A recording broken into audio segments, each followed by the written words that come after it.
राज्यातील विधानसभा निवडणुकीच्या निकालानंतर जेव्हा मनसेचा मुंबईमध्ये मेळावा झाला होता, या मेळाव्यात बोलताना राज ठाकरे यांनी निकालावर सोबतच ईएमवर जो आहे तो संशय व्यक्त केला होता। त्यानंतर आज जर आपण पाहिलं तर मनसेच्या मेळाव्यात राज ठाकरे यांचे पुत्र अमित ठाकरे यांनी पराभवाला जे आहे ते पक्षाला जबाबदार धरलेला आहे। पराभवाची कारणे पक्षाने शोधली पाहिजे असं त्यांनी म्हटलं। ईएमवर त्यांनी संशय व्यक्त केला नाही। जर ईएम मध्ये जर असा घोड होत असेल तर मला जर प्रात्यक्षिक दाखवा असं देखील अमित ठाकरेंनी म्हटलेले। आपल्या सोबत याविषयी बोलण्यासाठी राष्ट्रवादीचे आमदार अमोल मिटकरी आहेत। भाऊ, काय सांगणार? ज्या पद्धतीने वक्तव्य केलं होतं राज ठाकरेंनी, संशय व्यक्त केला होता, परंतु तो संशय कुठेतरी आता अमित ठाकरेंनी खोडून काढलेला एकाच कुटुंबातल्या दोन भूमिका, कसं पाहता? तुम्हाला आठवत असेल काही दिवसांपूर्वी स्वतः अजितदादा हे बोलले होते, ज्यावेळेस काही ईव्हीएमच्या बाबत शंका निर्माण झाली त्यावेळेस अजितदादांनी असं सांगितलं होतं का लोकसभेच्या वेळी जो आमचा पराभव झाला तो आम्हाला मान्य, आणि विधानसभेच्या वेळेस जो निकाल लागला त्यामध्ये आमची प्रचंड मेहनत आहे, म्हणून आम्ही पराभव असला तरी तो स्वीकारतो आणि पुढे जातो। पण आज अमित ठाकरे ज्या पद्धतीने त्यांनी ते केलं, म्हणजे सिंहावलोकन म्हणता येईल किंवा एखादी चिकित्सा, तर एखादा जो वैचारिक प्रगल्भ व्यक्ती ज्याला आता पुढं वाटचाल करायची आहे, तर पराभवाचं खापर आपण जसं लोकसभेमध्ये आमच्या पक्षाने पण काय केलं की बाबा ईव्हीएमवर खापर कशाला फोडायचं, आपण आणखी ताकदीनं काम करू ना, ज्या चुका आहेत त्या दुरुस्त करून पुढे जाऊ। तर त्या एखाद्या पक्षाच्या वैचारिकतेला शोभावं असं त्यांचं वक्तव्य आहे, त्यामुळे त्यांच्या या वक्तव्याचं मी समर्थन करतो। आणि पुढं त्यांना त्यांचा पक्ष वाढवायचा आहे, अर्थातच त्यांनी संघटन बांधणीकडे लक्ष देणं सुरू केलं असेल तर त्यांना शुभेच्छा आहेत की आपण कुठेतरी कमी पडलो असू याचं जर ते आत्मचिंतन करत असतील तर त्यांच्या पक्षाकरता ते मला असं वाटतं एक चांगला आशादायी किरण आहे असं मला वाटतं। 3 दिवसांपूर्वीच फडणवीसांनी भेट घेतली होती राज ठाकरेंच्या निवासस्थानी गेल्यानंतर, आणि त्यानंतर आज असं वक्तव्य तर काय सांगणार? नाही, आता राज्याचे मुख्यमंत्री आहेत ते कोणालाही भेटू शकतात, त्याच्यामुळं त्यांची भेट कशा कारणासाठी झाली हे मी सांगू शकणार नाही किंवा मला माहीत पण नाही।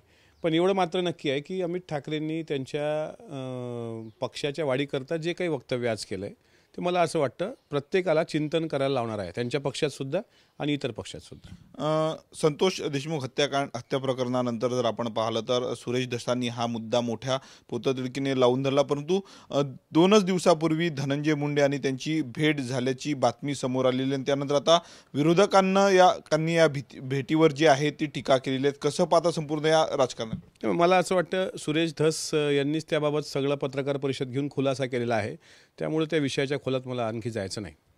आणि माझा प्रयत्न असा आहे की धनंजय देशमुख प्रकरणात जे काही आरोपी अजून फरार आहे ते आरोपी पकडले गेले पाहिजे। सूर्यवंशीच्या हत्येचं प्रकरण आहे परभणीचं, या सगळ्या गोष्टीचा थोडासा पाठपुरावा आणखी ताकदीनं व्हावा, तो विषय मागं पडू नये, बस एवढंच माझं पण म्हणणं आहे। त्या विषयाला न्याय भेटला पाहिजे।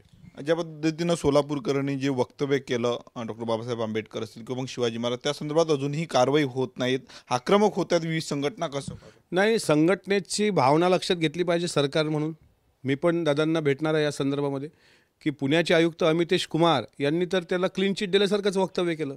म्हणजे एखादा IPS अधिकारी जर एखादं चुकीचं वक्तव्य करणाऱ्याला पाठीशी घालत असेल तर त्या अधिकाऱ्याचं सुद्धा त्याच्यावर सुद्धा त्यांना जाब विचारला पाहिजे की बाबासाहेबांबद्दल आणि शिवछत्रपतींबद्दल असे अनुद्गार जर त्यांनी काढले असतील सोलापूरकरांनी, तर कारवाई होत नसेल तर आमच्याकडे अनेक मार्ग आहेत। आंदोलनाचा बाहेरचा मार्ग आहे, ते शिवप्रेमी संघटना किंवा बहुजनवादी संघटना आंदोलन करत आहेत। आमच्याकडे काय तर आम्ही विधिमंडळाच्या अधिवेशनामध्ये अशा लोकांवर देशद्रोहाचे खटले भरले गेले पाहिजे। ते वक्तव्य जे सोलापूरकरांनी केलं ते निंदनीय आहे, आणि त्याची पाठराखण ज्या अमितेश कुमारनी केली ते सुद्धा तितकंच निंदनीय आहे। म्हणून त्याची पाठराखण करणारे अमितेश कुमार असतील किंवा स्वतः राहुल सोलापूरकर असेल, यांच्यावर योग्य ती कारवाई झाली पाहिजे। याकरता मी येणाऱ्या अधिवेशनामध्ये स्वतः विधान परिषदेमध्ये मी प्रस्ताव ठेवणार आहे, आणि सोलापूरकरला आम्ही कुठल्याही परिस्थितीत सुट्टी देणार नाही, त्याच्यावर कारवाई होईपर्यंत आम्ही शांत बसणार नाही।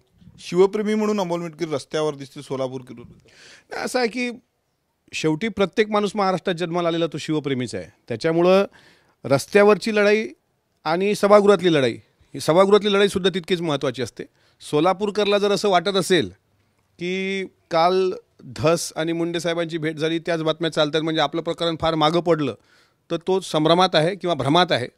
त्यांनी असं समजू नये की एखादं आपण वादग्रस्त वक्तव्य केलं आणि 2 दिवसानंतर मग ते हळूहळू लोक विसरतात। तर बहुजनवादी ज्या संघटना किंवा ज्या आक्रमक संघटना आहेत शिवाजी महाराज आणि बाबासाहेबांना मानणाऱ्या, ती लोक त्या गोष्टीचा जाब त्याला विचारतीलच। सोलापूरकर याला आम्ही धडा शिकवल्याशिवाय राहणार नाही।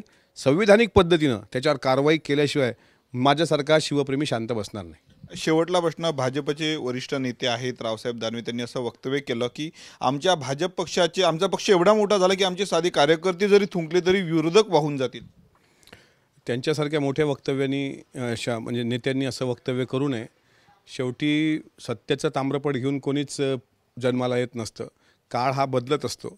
त्याच्यामुळे थुंकून लोक वाहून जातील ह्या शब्द मनाला बोचणारा आहे आणि त्यांच्यासारख्या वरिष्ठ नेत्यांकडून आमच्यासारख्याला ही अपेक्षा नाही.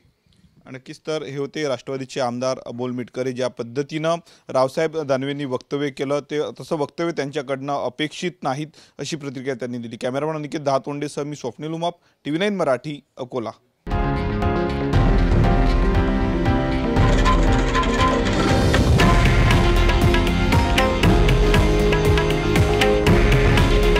हे आहे देशातील नंबर 1 न्यूज नेटवर्क आणि आपण पाहत आहात TV9 मराठी. काळजी तुमची, हित महाराष्ट्राचं.